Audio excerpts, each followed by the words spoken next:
በተለይም በቅርቡ የተሞከረውና 10,000 ኪሎ ሜትር የሚምዘገዘገው አህጉር አቋራጭ ሚሳኤል የአሜሪካን ደህንነት እንዴት ስጋት ላይ እንደጣለ እናያለን። ይህን ቪዲዮ ሳያዩ ስለ መካከለኛው ምስራቅ የኃይል ሚዛን አውቃለሁ እንዳይሉ።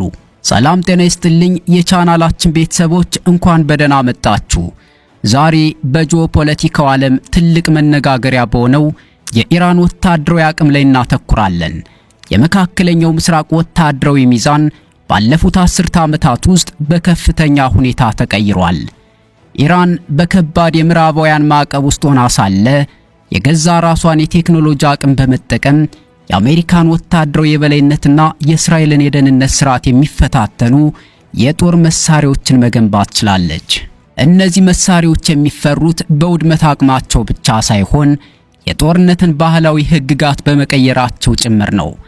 በተለይም እስራኤል የምትመካበትን የአየር መከላከያ ስርዓት ዋጋ አልባ ሊያደርጉ የሚችሉ ቴክኖሎጂዎችን መያዛቸው ጉዳዩን ከመደበኛ ፉክክር ባለፈ ለዋሽንግተንና ለቴል አቪቭ ትልቅ ራስ ምታት አድርጎታል።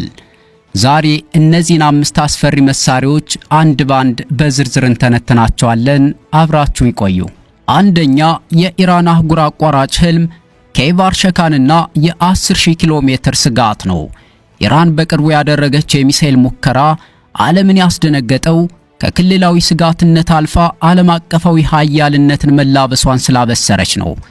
ቴህራን ኬይቫር ሸካን የሚባሉትንና ሌሎች የላቁ የሚሳኤል ቴክኖሎጂዎቿን መሰረት በማድረግ የአህጉር አቋራጭ ባሊስቲክ ሚሳኤል አቅሟን ወደ አዲስ ምዕራፍ አሸጋግራለች።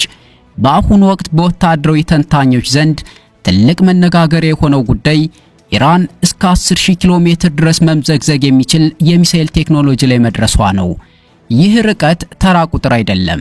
ይህ ማለት ኢራን ከእስያ ተነስታ የአውሮፓን ዋና ከተሞች አልፎ ተርፎም የአሜሪካን ምስራቃዊ ጠረፍ ዋሽንግተን ዲሲንና ኒውዮርክን ጨምሮ ውስጥ ለውስጥ ኢላማ ማድረግ የምትችልበት አቅም ላይ መቃረቧን የሚያሳይ ቀይ መብራት ነው።